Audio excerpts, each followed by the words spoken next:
তাড়াতাড়ি ফ্যাক্টরিটা ওপেন করতে হবে বুঝলে, না হলে। আরে মনোজ, কি ব্যাপার তুই এখানে? আসলে আমাদের কিছু কাজ ছিল ব্যাংকে, সেজন্য এসেছিলাম। আরে হ্যাঁ, আমরাও ব্যাংকে এসেছিলাম। আসলে নতুন একটা ফ্যাক্টরি ওপেন করব, তার জন্য 50 বিঘা জমি কিনতে হবে। ওটারে কিছু টাকা ডিপোজিট করতে এসেছি। বাহ, এটা তো খুব ভালো কথা। ঠিক আছে, আমরা এখন আসছি। এই দাঁড়া, কি হয়েছে তোর? কিছু লুকাচ্ছিস মনে হচ্ছে। বৌদি, তুমি কিছু বলো। না না, আমরা কিছুই লুকাচ্ছি না। ওগুলো কিসের কাগজ? ওগুলো কিছু না, আসলে ব্যাংকে নতুন বই করতে এসেছিলাম তো, এটা ওগুলোরই কাগজ। তাই ধরো তো। আরে কিছু না রাহুল, তুই এ কি? এটা তো তোদের বাড়ির জমির কাগজ। তোরা কি তোদের বাড়ি বন্ধক রাখতে এসেছিলি? ও কিছু না, বাদ দে, তুই দে এগুলো। মনোজ, তুই তোর বাড়ি বন্ধক দিয়ে দিচ্ছিস আর সেগুলো তুই আমার কাছ থেকে লুকাচ্ছিস? এই তোর আর আমার বন্ধুত্ব? আচ্ছা আমাকে বলতো, তোদের এরকম অবস্থা হলো কি করে?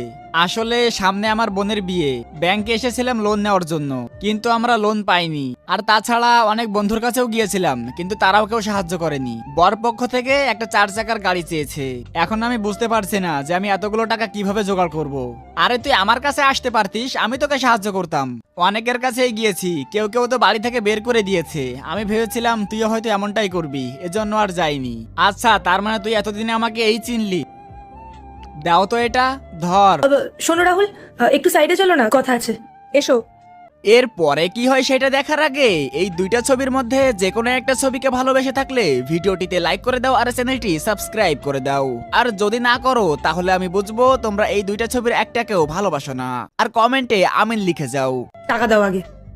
রাহুল, কি হচ্ছে এসব? তুমি এতগুলো টাকা ওদেরকে দিয়ে দিতে যাচ্ছিলে? ওকে তোমার নিজের ভাই হয় নাকি? তুমি এটা আমার সাথে কিভাবে কথা বলছো? আর তুমি শুনলে না ও ওর বোনের বিয়ে দিতে পারছে না? আরে ওর বোন মানে তো আমারও বোন, আমার তো ওকে সাহায্য করা উচিত। দেখো, ওরা কি পরিস্থিতির মধ্যে আছে সেটা জানার বিন্দু মাত্র ইচ্ছে আমার নেই। আমি এখানে যে কাজে এসেছি আমি সেই কাজটাই করব।